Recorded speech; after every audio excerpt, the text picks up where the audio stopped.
So today I'm going to talk actually about a special period in the history of philosophy of science, and that is regarding the interaction between logical empiricism and Charles Sanders Peirce philosophy, the founder of American pragmatism. So I'm pretty sure that most of our audience are familiar with Peirce as the founder of American pragmatism, a very influential figure. One thing that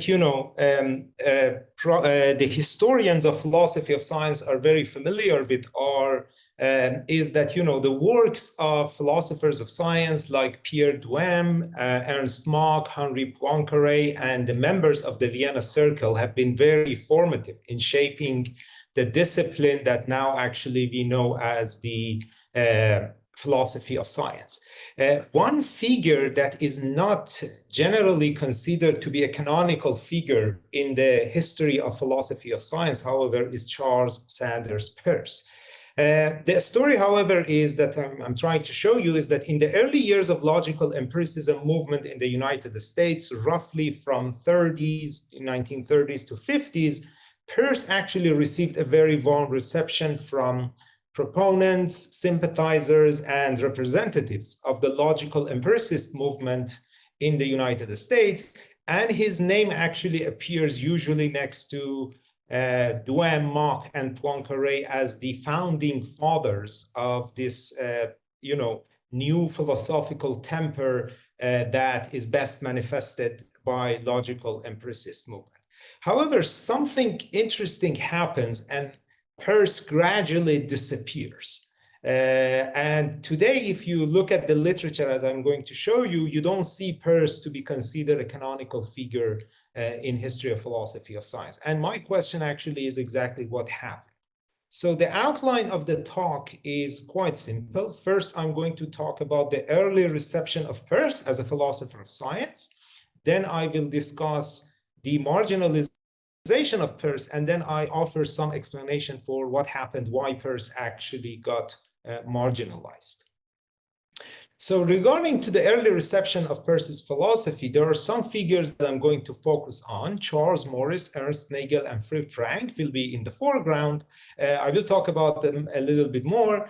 And then Hans Reichenbach, Justus Buckler, and, I will talk a little about them. And Herbert Feigl, I'm not going to include them in the talk for the sake of, time.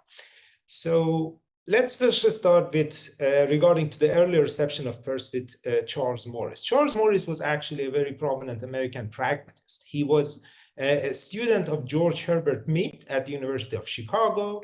He travels to Europe, meets logical empiricists there, and is greatly impressed by the works of logical empiricists. And he was very instrumental actually in bringing logical empiricists to the United States. I mean, both figuratively and, literally. He is the person who was behind, bringing Carnap and Reichenbach to the United States so they can get a job there. And then he becomes a co-editor of the International Encyclopedia of Unified Science, with Carnap and Neurath, which was this grand project of some, at least, logical empiricists. Now, what I'm going to actually do is I'm going to discuss some specific passages from works of Morris at the beginning of this interaction between American pragmatism and logical empiricism to highlight some, interesting points, especially about Peirce. So first, consider this, which is actually a talk that Charles Morris gave in the 8th International Congress of Philosophy in Prague. The audience here is a European audience. And Morris says, the empiricist temper receives its most vigorous contemporary expression in the writings of the American pragmatists and in the writings of those who have been stimulated by the influences which have spread out from Vienna as a center. For convenience sake, these movements, and these are two different movements, will be designated as pragmatism and logical empiricism. So, of course, one thing that is quite clear is that he talks about the empiricist temper, and then he says American pragmatists and logical empiricists have, or logical positivists in this case, has this in common. What I want to focus on specifically is this, that, he talks in 1934 about two movements, and then he mentions later on as the more immediate founders of these movements as Peirce in case of American pragmatism and Mach in case of logical positivism. And then he declares the time is appropriate for more direct contact and cooperation between the movements. Now, this contact and cooperation, as we will see, actually leads in the 5th International Congress of the Unity of Science, which is these congresses that logical empiricists were holding all around the world. I mean, mostly in Europe and North America, not all around the world, but in different countries at Harvard. So as part of this cooperation, Morris makes sure that, this logical empiricists come to the United States and hold one of their meetings at Harvard in 1939, as we are going to see. A year before the meeting at Harvard in 1938, Morris actually writes a piece for another European audience. I mean, for a European journal that he calls it the Dutch, periodical. And it comes with a German translator, which again shows that the audience here are the Europeans. And this is the journal, of course, Synthèse, which still is a journal in publication. And in that piece, again, talking to Europeans, Morris writes, it is doubtful in these respects, and he is here talking about logic and the logical analysis of the natural sciences, American achievements have yet been equal in either quantity or quality to the achievements of other thinkers. Certainly, the main lines of contemporary development have not been directed from these shores. I wish he means United States. So Morris, again, talking to Europeans, remember he already told them that we have this empiricist temper in American pragmatism, and he mentions Peirce. And now he's talking about, the logic and logical analysis of natural science. He says, in this regard, we in the United States are behind what is going on in Europe with a very important caveat, and that is Peirce. Peirce notwithstanding. So Peirce is clearly, according to Morris, someone who has paid enough attention to both the empirical aspect of science and the logical analysis of natural scientists. So basically what Morris is saying is that Peirce satisfies both characteristics of logical empiricism, logical and empiricism. Both of them are present in actually works of Charles Peirce. And very interestingly, this is an excerpt from a review that Morris writes for an American audience. So now he is talking actually to Americans. And this review appears, in Philosophy of Science. And the text is quite interesting. He says the publication of this material in a book form makes contact easy with the most vigorous and the most promising contemporary movement in the logic of science and scientific philosophy. This movement, variously described as logical positivism, rationalistic empiricism, scientism, scientific empiricism, draws together within itself the types of interest represented in the historical forms of empiricism, the more critical form of pragmatism, and the newer mathematical logic. It is therefore, and it's very crucial, a logico-pragmatico-empiricism. And then he continues that the people who are, this unification of this empiricism and logic can be found in the works of Mach, Peirce, Poincaré, and Russell. So there are two things that I want to emphasize here. First, for the American audience, Morris does not talk about two movements. So for Morris, pragmatism and logical empiricism are not two movements anymore. It is one movement, the most promising contemporary movement, and it's a logico-pragmatico-empiricism. That's the first point. And the second point is that the only American name that appears next to this canonical figure like Mach and Peirce, Mach, Poincaré, and Russell is, Peirce. So already in the work of Charles Morris, it is quite clear that, Peirce is considered to be someone that is very important and very close to the logical empiricist movement. Now let's move to Ernst Nagel. And this is a very interesting case because I'm going to argue that Nagel actually develops a Peircean philosophy of science. He goes way beyond Morris in just advertising for Peirce, and he develops a very Peircean philosophy of science. So first, I'm starting with some quotations, and then I develop a sketch of some parts of his philosophy. Recall I talked about Harvard hosting the International Congress for the Unity of Science. This is actually part of a talk that Nagel gives in that, in that Congress. And he says, even the title is quite clear, Charles S. Peirce, Pioneer of Modern Empiricism. And he writes, no account of the development of contemporary empiricism is adequate, which neglects the writing and the influence of Charles Peirce. It is appropriate that the 100th anniversary of his birth should be commemorated at this Congress, for the movement of which it is manifestation is engaged in cooperative, intensive cultivation of the methods of the science with the help of the most advanced tools of modern logic. And Peirce's intellectual career was also a single-minded devotion to this task. Again, what you can see is both the elements of empiricism and use of the most advanced tools of logic are here, apparent here and very clear here in case of Peirce. Again, it seems that, Nagel is signaling a very close affinity between Peirce's philosophy and logical empiricism. Now, the question is why Morris and Nagel are both emphasizing so much on the fact that, Peirce is a logical empiricist. For it seems to me that they are actually addressing a group of, a very important paper that was published by Bloomberg and Feigl, and where actually for the first time the term logical positivism appears. And it's basically a paper in which Feigl and Bloomberg are introducing logical positivist movement to Americans.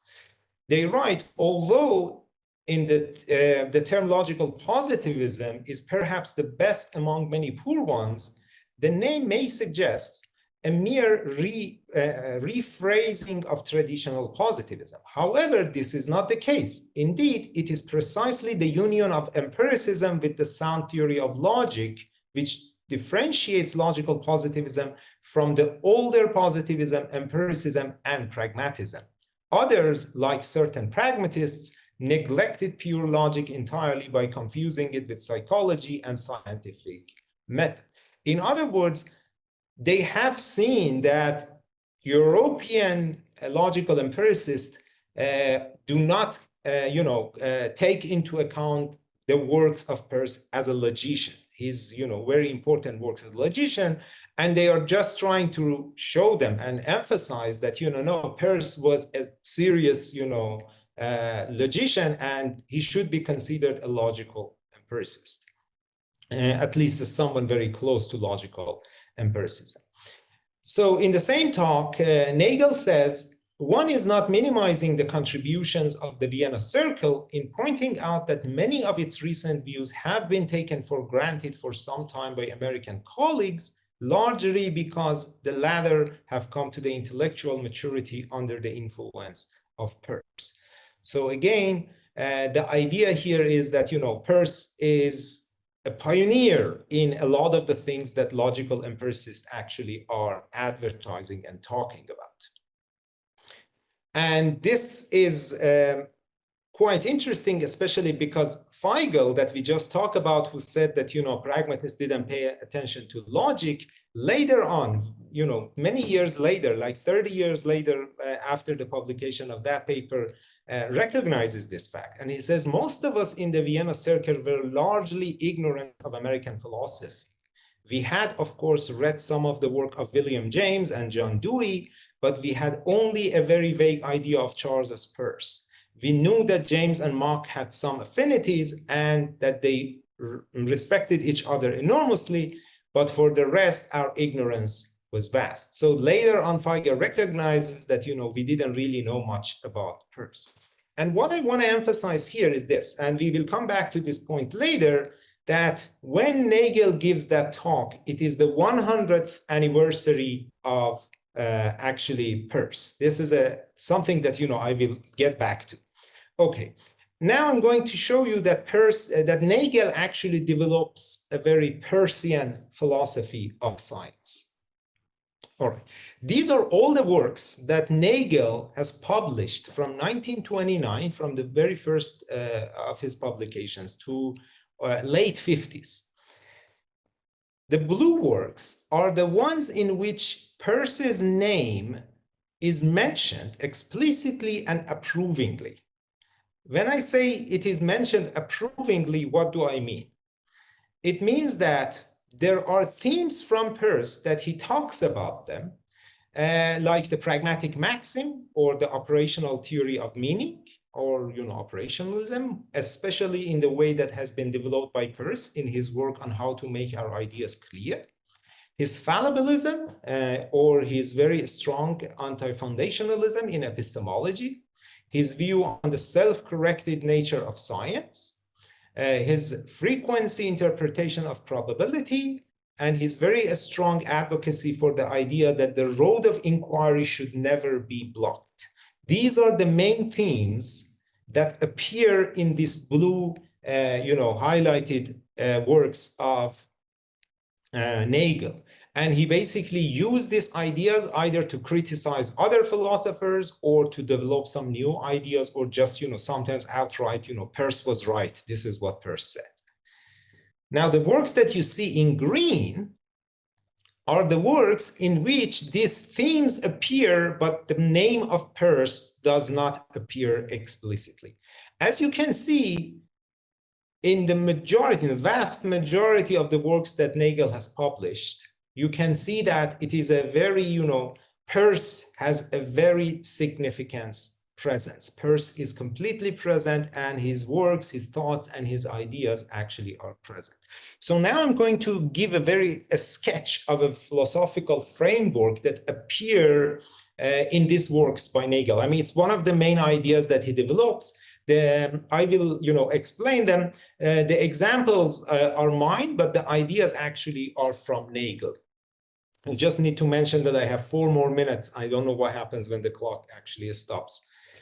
So Nagel asked, what does it mean to talk about 1 Newton, or 1 unit of force, 1 Newton? It is, what does that mean? If someone asks us this concept, if someone asks a physicist the concept that, what is a unit of force?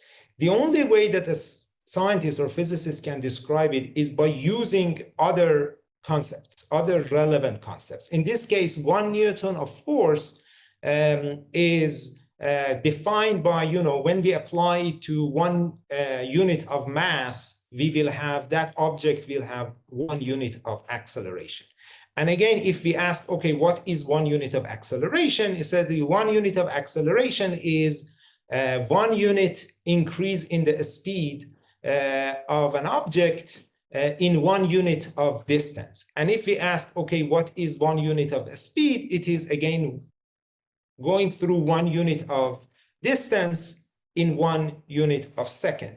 So in other words, when we define a specific concept, in this case, 1 unit of force for me in physics, it can be only defined operationally, which is in terms of its effect. So it's kind of the pragmatic maxim.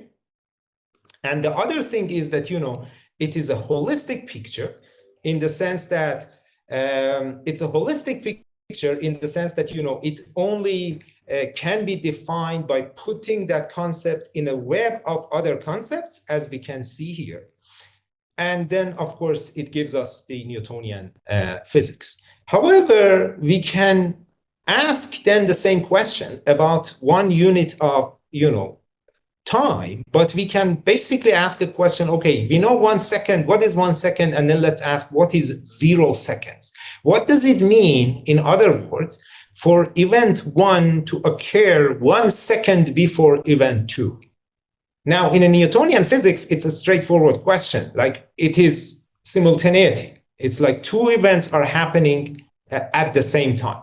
However, Einstein comes in and gives a new operational meaning to the unit of time. He defined times in terms of clock in its special theory of relativity, which then defined in terms of other basically concepts. And this just goes on. This goes on, and we have a new web of concept, which basically gives us relativity.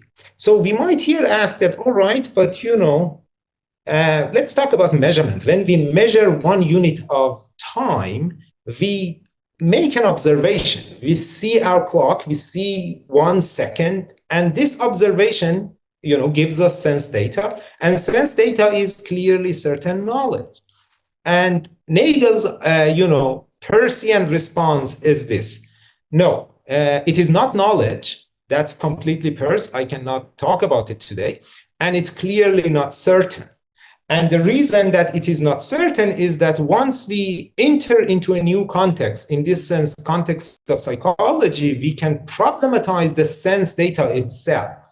And we can ask, how does this sense data work? We can psychologically study sense data and ask and problematize it without really taking it as something foundational.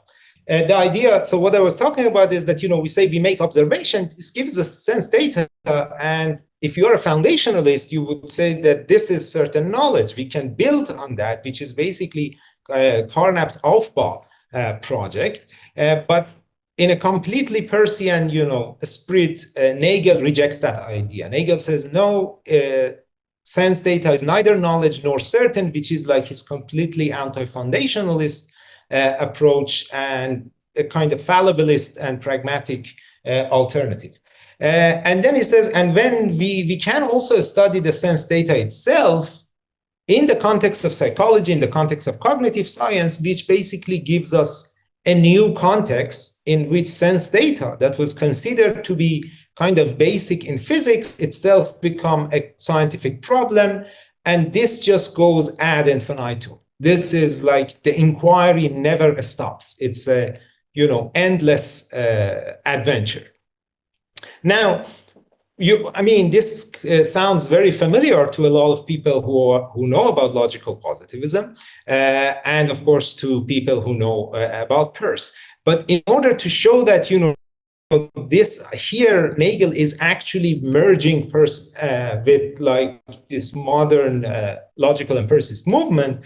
I'm going to talk a little bit about one of Nagel's PhD students, Justus Buckler, who wrote his dissertation in 1938 on Charles Peirce's empiricism. And in 1939, that paper, dissertation was published as a book. There is a chapter in that dissertation on Peirce and contemporary logical empiricism. So this idea that Peirce and logical empiricism have some very interesting affinity with one another was not really lost on these people.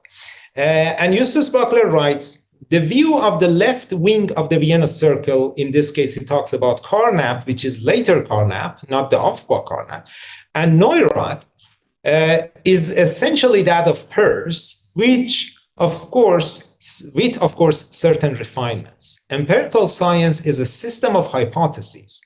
The general hypotheses are regarded as true if supported by basic statements called protocol statements or protocols. Like, reading the clock. For instance, when I am observing my watch and measuring a unit of time, this can be considered as a protocol statement. And protocol statements do not necessarily have to be perceptual statements, as opposed to what early Carnap and Schlick was thinking. Which statements will be regarded as basic depends upon the context of investigation.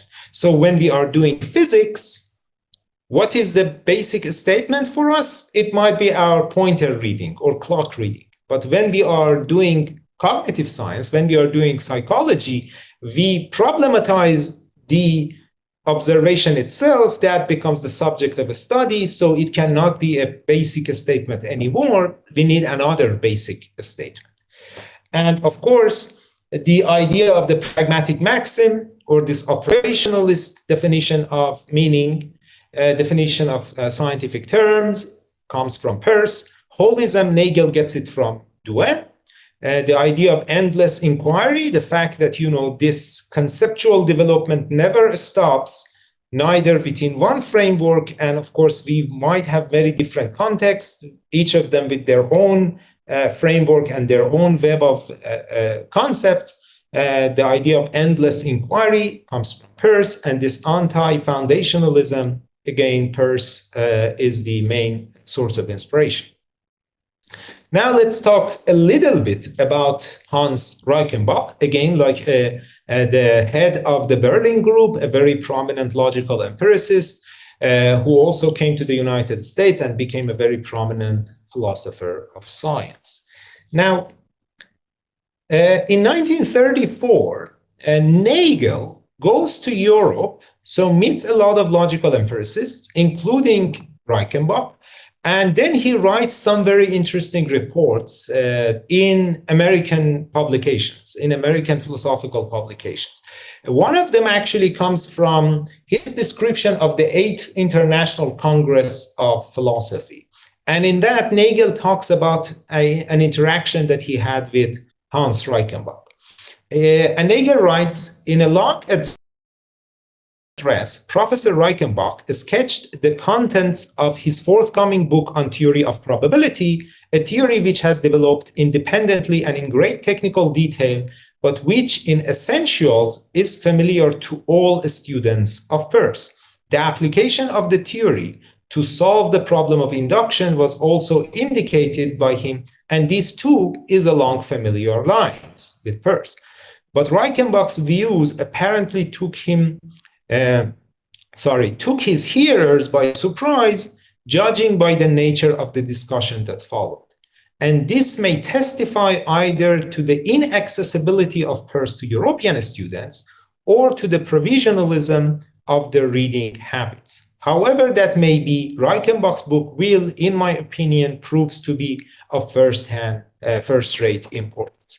So basically, Reichenbach is now presenting his very important project on theory of probability.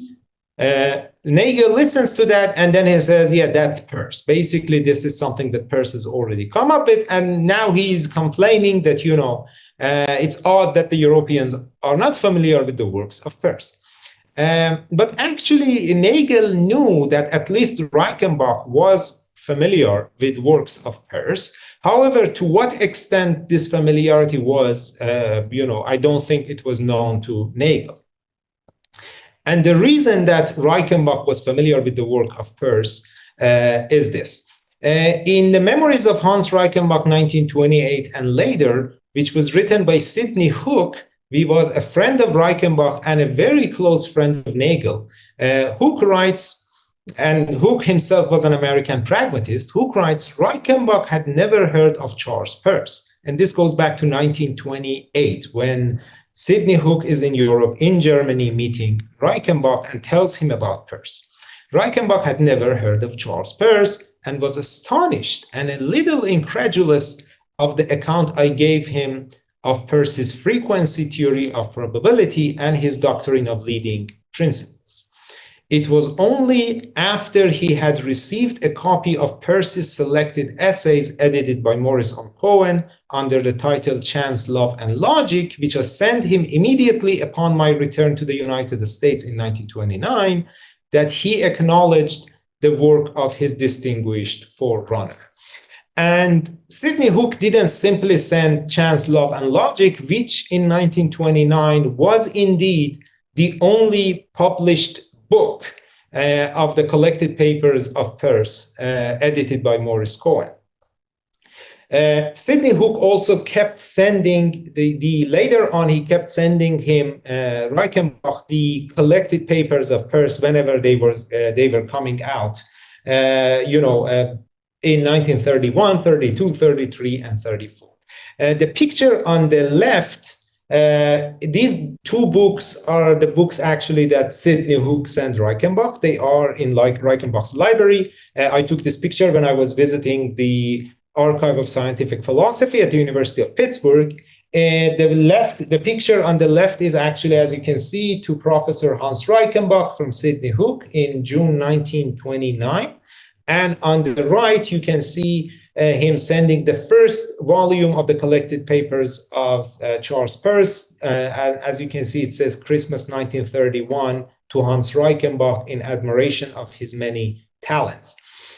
And in fact, as my work on Reichenbach's archive showed, Reichenbach reads these books. Reichenbach reads works of Peirce. There are more than 200 pages of, annotations and notes in the margins of different works in the collected papers of Peirce, different volumes of the collected papers of Peirce, read by Reichenbach. In fact, we might at that point, we can say that probably Reichenbach read Peirce more than many people who were actually in the United States, which is a very interesting point. And the reason that it is interesting is this. At least one of the reasons is this. In 1938, Reichenbach publishes his most important, and famous work, Experience and Prediction.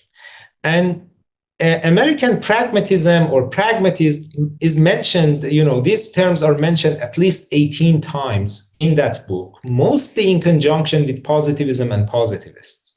However, we know, again, from archival research and things like that, that it's a time that Reichenbach is in Istanbul because he had to leave Germany due to the rise of fascism in Europe and the World War II and so on and so forth. He had to flee from Germany. He is in Istanbul and he's desperately looking for a job in the United States.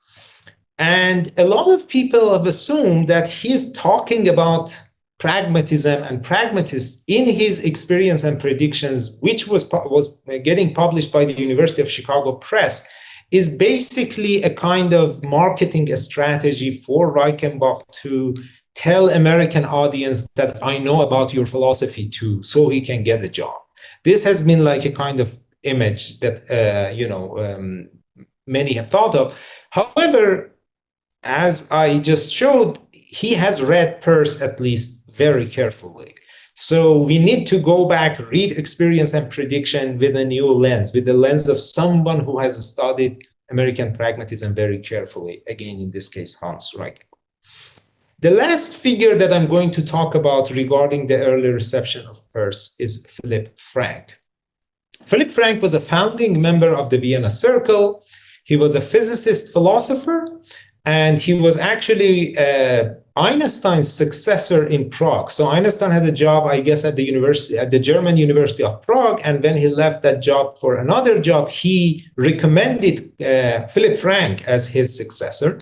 And later on, he also fled Europe, came to the United States, and was a professor of physics at Harvard, and was also very influential in making logical empiricism a dominant, philosophical movement in the United States.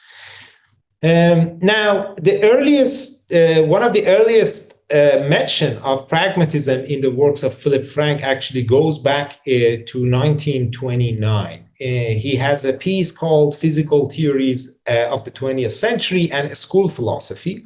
Before reading the quote, I just need to mention that by a school philosophy, Phillip Frank and other logical empiricists usually means something bad. It's a kind of a scholastic philosophy, very metaphysical, and not a kind of philosophy that they are advocating for. So it's a pejorative name. It's something bad. And then he says, what is the significance of present-day physical theories for general theory of knowledge?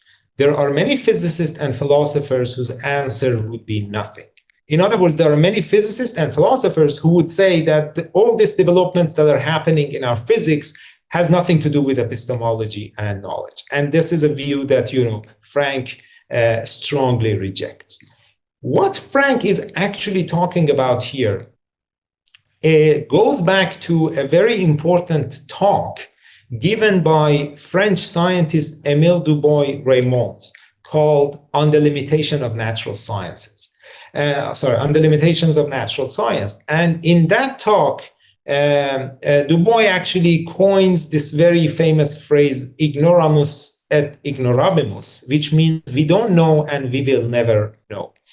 And here is one example. What Du Bois here says that, science tells us, gives us, physics, for instance, gives us some mathematical equations which describes, how matter and energy behave. However, science can never tell us what is the ultimate nature of matter or what is the ultimate nature of energy. This we don't know and we will never know.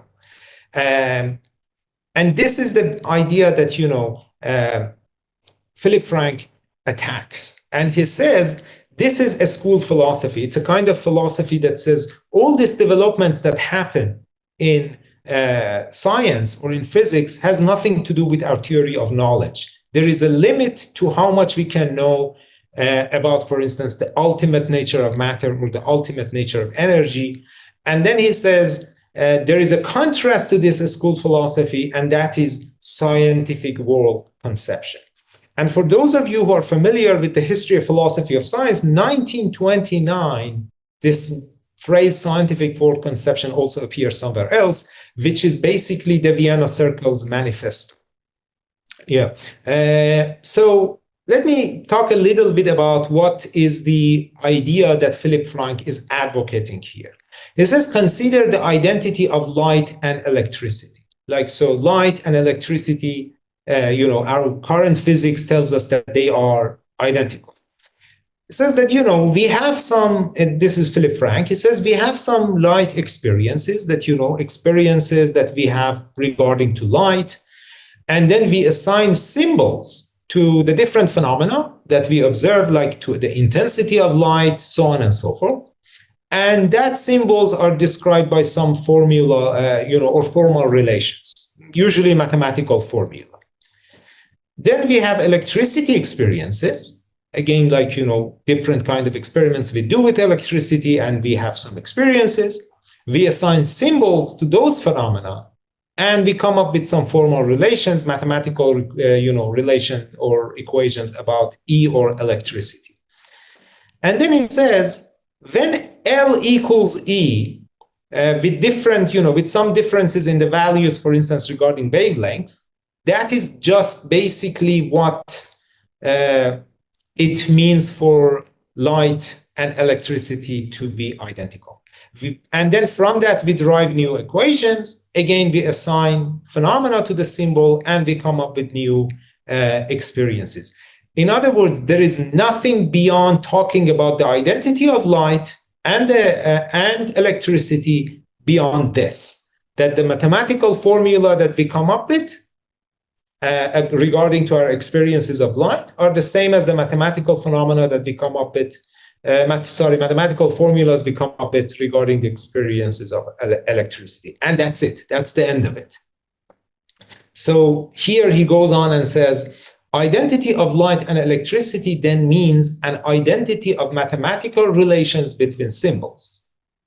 From the theoretical point of view, the solution of a problem means the assignment of symbols to experiences among which there exist relations which can be stated.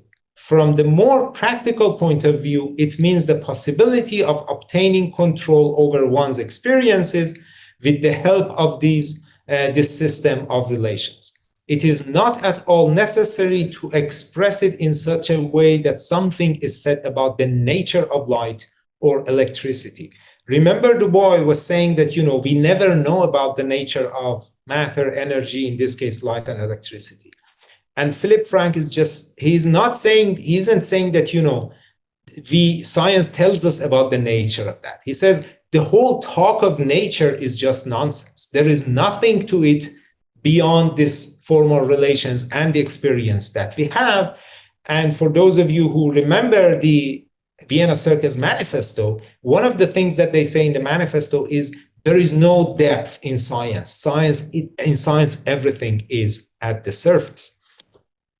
And then he says, okay, who are the pioneers of this scientific world conception as opposed to the school philosophy?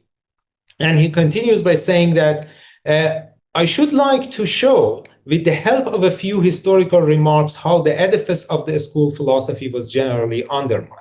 And then he says Mach, Duhem, Poincaré, and then he mentions William James. Very curiously, he mentions William James. However, he doesn't really talk about the works of William James. He only talks about the French introduction that Henry Bergson wrote to the French translation of William James's Pragmatism. And later on, when he becomes familiar with Peirce, there is no other mention of William James. For instance, in his biography of Einstein, Phillip Frank writes, about this time, they appeared independently in the United States, a movement that is related to European positivism in its chief line of thought. And then he mentions Peirce, and then, Mach and Poincaré. And then he goes on and says, he also emphasized that words such as force are only expedients of the representation of facts, and that every question as to their actual nature, remember the boy, is superfluous and useless. And in another passage, again, he connects that clearly to ignorabimus. And again, he just mentions Mach, Poincaré, Peirce, and Dewey. And then he says this movement that I'm describing is a positivistic, pragmatic movement. So I'm wrapping up the first part. As you see, Peirce received a very warm reception. His influence is diverse in logic, empiricism, pragmatic theory of truth, operationalist theory of meaning. The engagement with his work is persistent throughout 30s, 40s, and 50s. And the engagement with his works actually gets more and more refined to, like in Justus Buckler, for instance, to even right-wing Vienna Circle, left-wing Vienna Circle, so on and so forth. And his name appears next to Mach, Duhem, and Poincaré, as you see in this picture. However, as I mentioned, Peirce disappears.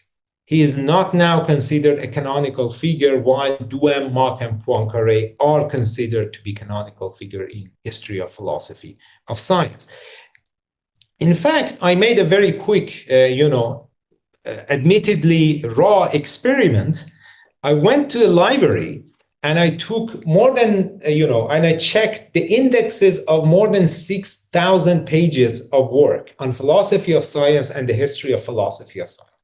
And Peirce's name appears in less than 40 pages, and almost 1/3 of it are in just footnotes.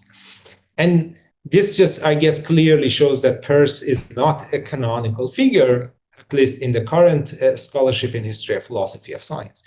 And more interestingly, you can see that someone like A.J. Ayer, who was considered to be a poster child for logical empiricism, in late 60s, he writes a book. He gives a series of lectures, and then it becomes, a book called The Origins of Pragmatism. And in that book, he writes, we shall indeed find that the theory of scientific method for which Professor Popper has become justly celebrated in our own times was very largely anticipated by Peirce. Now, I need to remind the audience that in late 60s, Popper is, of course, an advocate of falsificationism. And falsificationism at that time is the polar opposite of logical empiricism. So what happened? How come Peirce, as someone who was so close to logical empiricism in the description of Morris, Nagel, Reichenbach, Frank, turns into a description of Ayer as an, a kind of anticipation of falsificationism?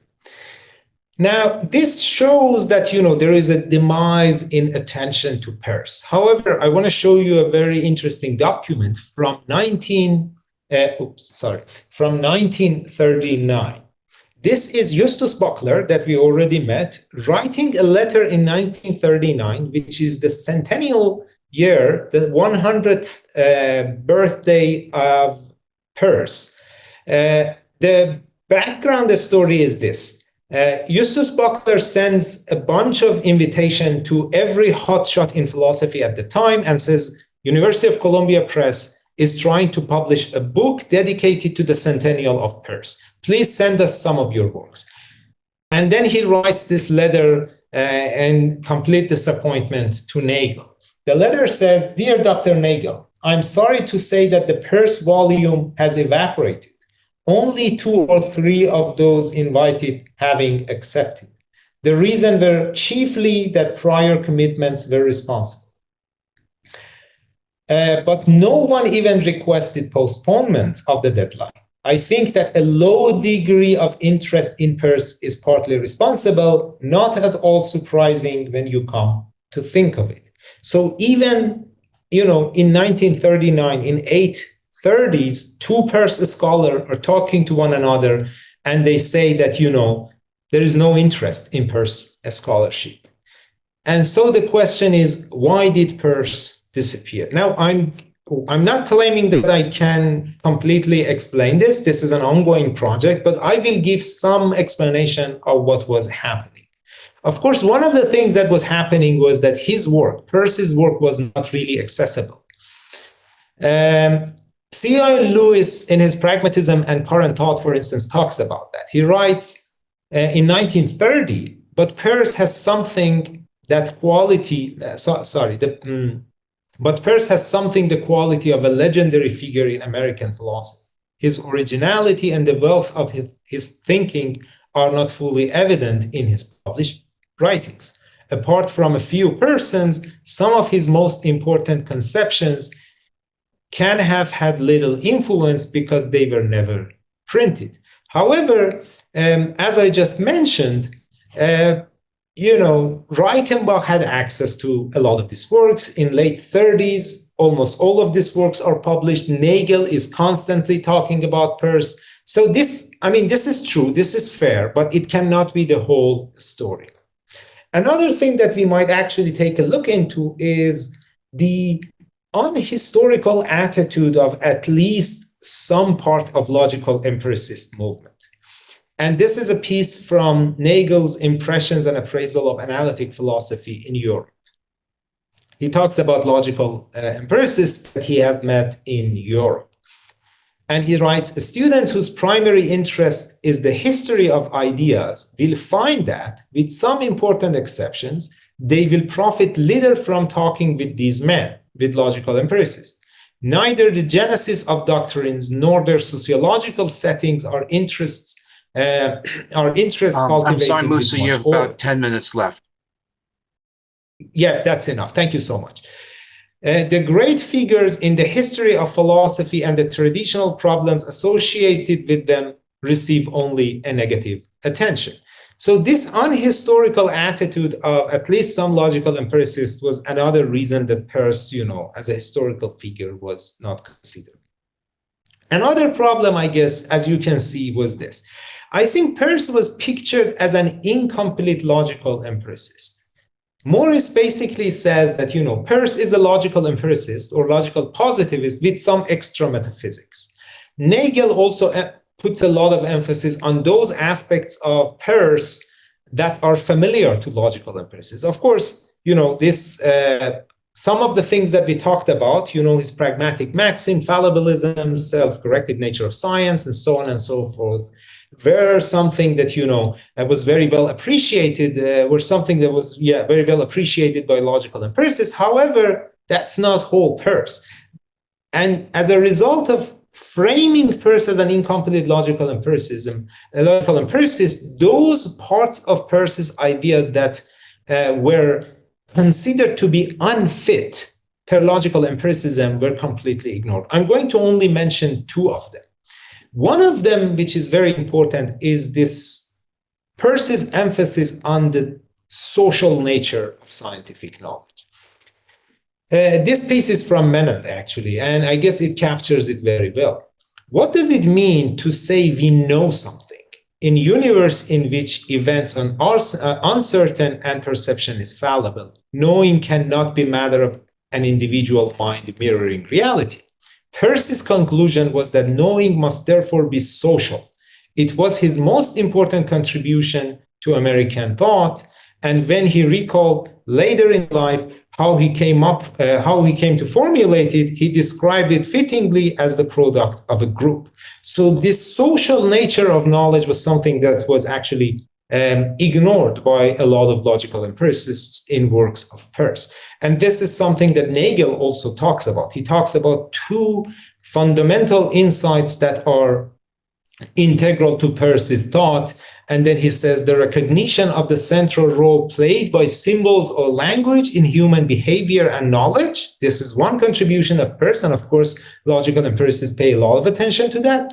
And the recognition that human knowledge is an achievement of biological organisms functioning in social contexts. For Peirce, knowledge thus becomes identifiable as the product of overt behavior involving cooperative effort in a community of inquirers. So scientific method is a community act. It is not really a kind of individualistic thing. It's a community of inquiry rather than the outcome of purely, mental activity. All right. And then there was another reason that, Phillip Frank later talks about it, and that is, this, again, pertaining to this social structure that was completely social aspect of philosophy of Peirce, especially regarding his philosophy of science that was later ignored. And this comes from Frank, written in 1941. And he says, we try to supplement Mach's idea by those of the French philosophy of science of Henri Poincaré and Duhem. At that time, there was prevalent a strong aversion toward weaving into the philosophy of science any considerations of moral, religious, or political nature. Hence, it was not realized that American pragmatism was a related movement, as it was realized by Peirce. All right, so let's just wrap up this last section. So why did Peirce disappear? Of course, his work was not available and or accessible at the time. He was portrayed, as an incomplete logical empiricist, and this helped, for the reception of some of his ideas, but also was damaging in some other regards. And therefore, those ideas of him, like the biological and the social aspect of science that were unfit with logical empiricist framework, were largely ignored. And this was catalyzed, I didn't talk about it much, by the Cold War environment that influenced the philosophy of science to the slippery slope of logic. And thank you so much. Thank you, Mousa. Thank you very much. So we're now ready to begin the question and answer session. So those of you who have questions, how many attendees do we have here? We have 6. And our methodology for this is just as we're recording the lecture or the presentation, we're recording the questions and answers, but if you prefer to have your questions or comments not recorded, not uploaded to our YouTube channel, we can do that at the end of the question and answer session. So does anyone want to ask any questions or make any comments at this time? We only not that many of us here right now, so you can just speak up. Or if you're shy, then just type your name in the chat here, in the chat box. Okay, then I will fill in the gap of silence. Thanks for your talk. It's really refreshing of another historiography of Peirce's pragmatism, particularly in the early 20th century. And I think that's a neglected aspect of the reception of Peirce's pragmatic tradition. Although many Americans inherited some types of pragmatism, but in the logical positivism, it's not really inherited or vanishing, as you may say. So I was wondering still the question, particularly a trigger or triggers of some social aspects I think you mentioned nearly the end of your talk, some social change, and there may be some paradigm shift or maybe about the philosophical trend. So could you explain more about Sure. Yeah, absolutely. Okay, let me share my screen again because I have something to talk you about skipped here. maybe. Yeah, good. So one slide that I didn't show for time actually is this. Some very interesting changes happened in the landscape of philosophy of science during Cold War in the United States. Due to like the McCarthy era and like the kind of anti-communism craze in the United States. And a lot of the people like Carnap, like Phillip Frank, these advocates of logical empiricism movement who moved from the Europe to United States, they were viewed very suspiciously by, Edgar Hoover, the head of FBI, and like people like that. And they were considered to be kind of, a communist sympathizer or, something like that. There are huge actually files at FBI about Phillip Frank and Carnap and things like that. In fact, like one interesting anecdote is that two FBI agents once go to Phillip Frank to interrogate him to make sure whether, is he a communist or not. And Phillip Frank just pulls out a copy of Lenin's empirical criticism, something like that. I don't remember the exact name of the book.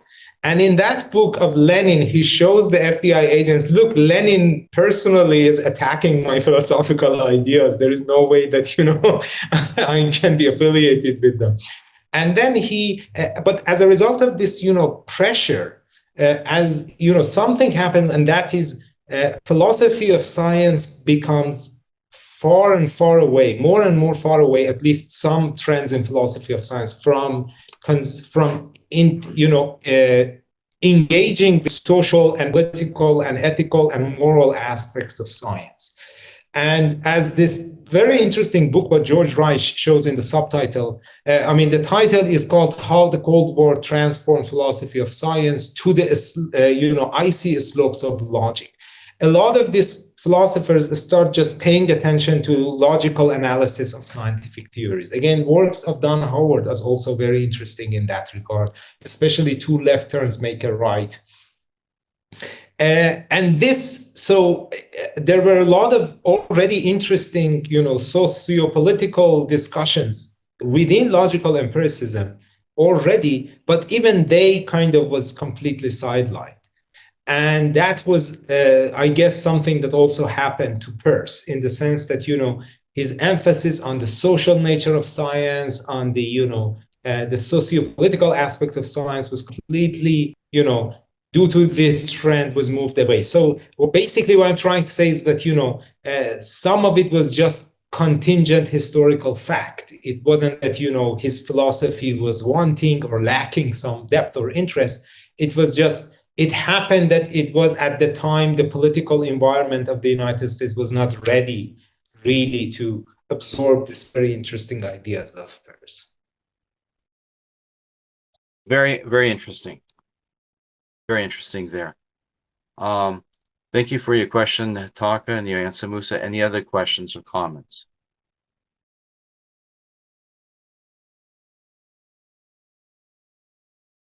I'd like to hear me? Oh, yeah, good. Is that? Sorry. Yeah, I have a question about your results.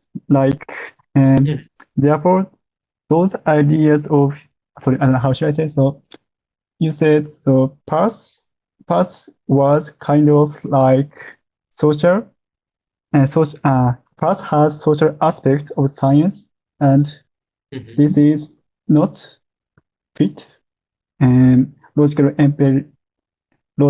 empiricist framework. But yeah, maybe you already showed what the logical empiricist said, but I couldn't understand, mainly due to my English. But yeah, I would like to know. So what position the logical empiricist had in terms of social or individuals? So maybe, yeah.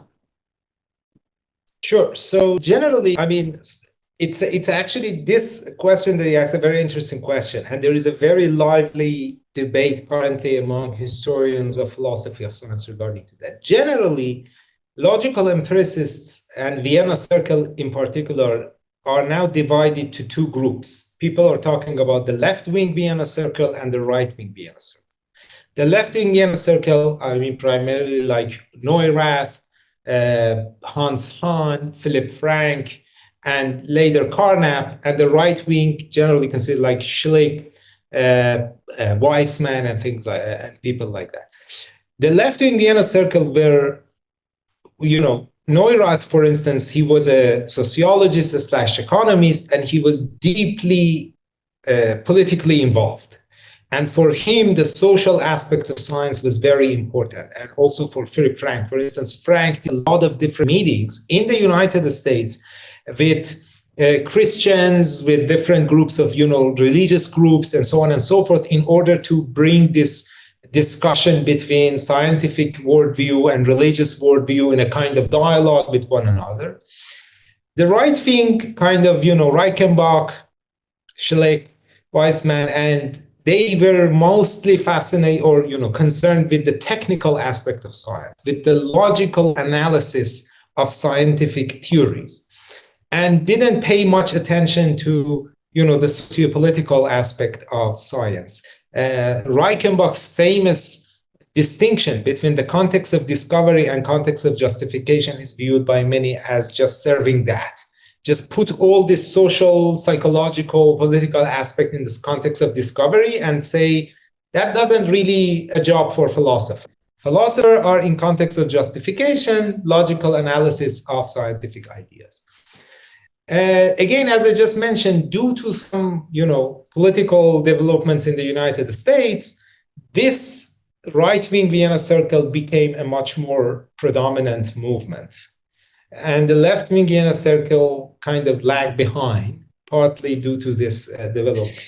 And it seems that, you know, even in the work of Justus Buckler, he says that, no, Peirce is closer to the left-wing Vienna Circle rather than the right-wing Vienna Circle. So this depiction of Peirce, which is, I think, quite apt in the sense that, yes, Peirce is much closer to that, is actually one reason that later probably came back to moving Peirce out of the picture. There is one very good book, I guess published a couple of years ago by Atkins on Peirce on inference, I guess published by Oxford University Press. And in this book, like, you can see how important is this social aspect of science for Peirce, in the sense of how important a role the ideal community of science plays in Peirce's theory of induction, in Peirce's theory of deduction. This is like community of science, community of inquirers is a very important cornerstone for Peirce. And I guess that was a, you know, in Peirce's works, that's a very interesting idea. Thank you for your answers. I can understand. Okay. Thank you. And so, yeah, and last you said so about a certain book like Atkin. So who is he? So what his not first name, so surname. What Atkins? So sorry, I don't know how should I say. Richard Atkins? Sorry. Yes. Yeah. So I recently actually finished the book. It's a really, I mean, I thoroughly enjoyed it, and I guess it's a very good book. Peirce on Inference is the name of the book. Thank you. I will read it after that. Thank you. Oh yeah, it's I highly recommend that. Okay, so I'd like to come in with a comment too. Sure. What I was thinking about this is that as you're talking, it just seems that Peirce's scope of commitments was simply too broader than what the logical empiricists could actually cope with. He was simply bigger Mm-hmm. in his range of interests and commitments than what they had.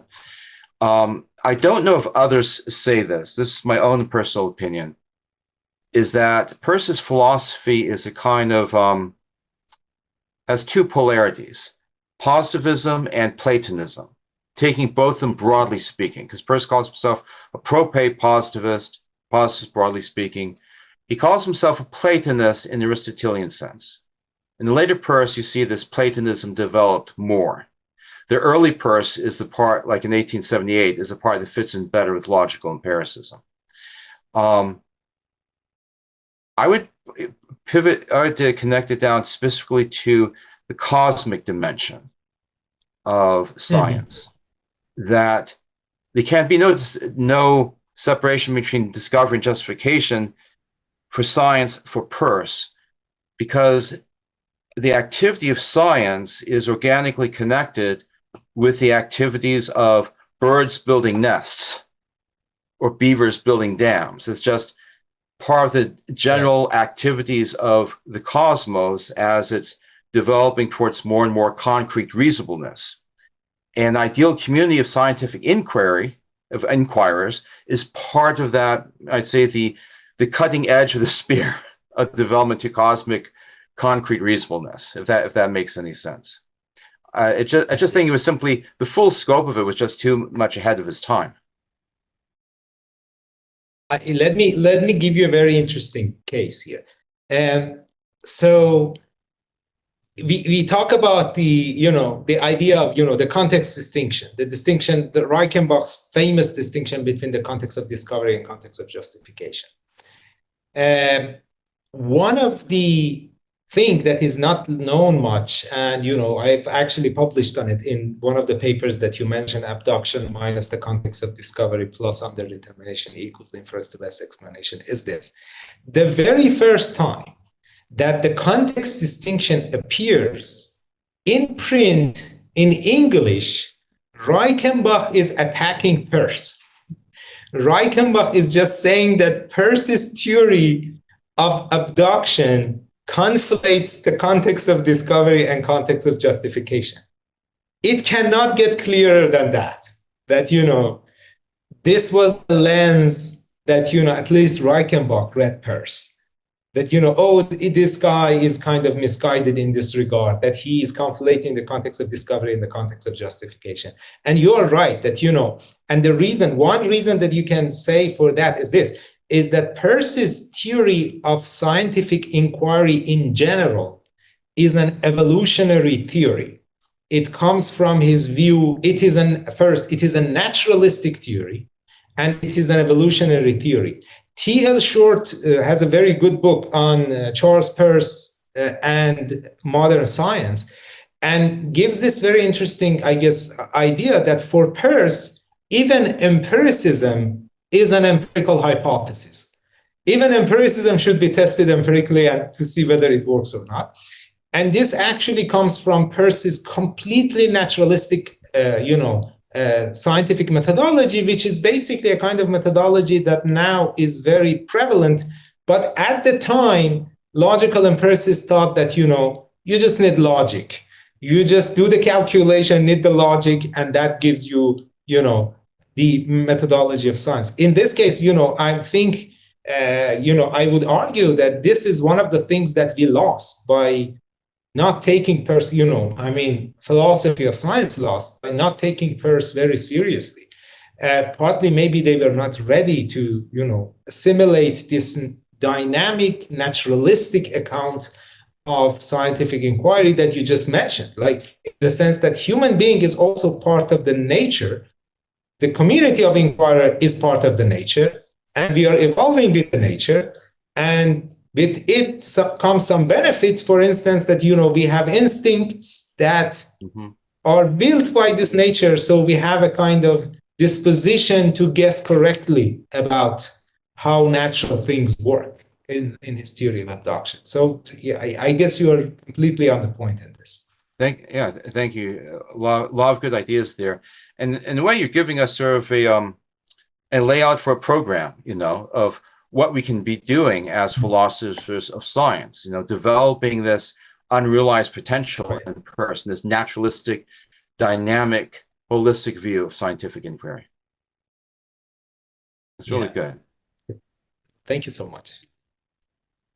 Any other comments or questions? Alyssa, just saying, Alyssa Bukolich, I guess from Boston University, she is now doing a lot of interesting stuff in that area.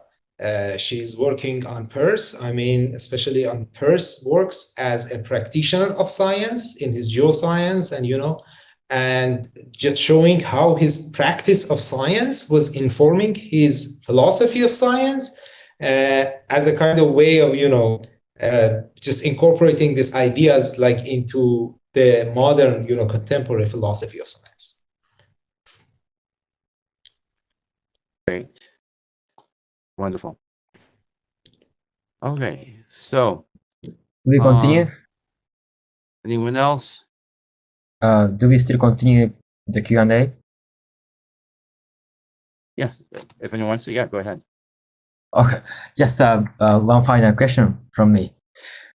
Because I'm also a historian, and I really respect your archival research of the 6,000 or more than 6,000 pages of the documents in the archives.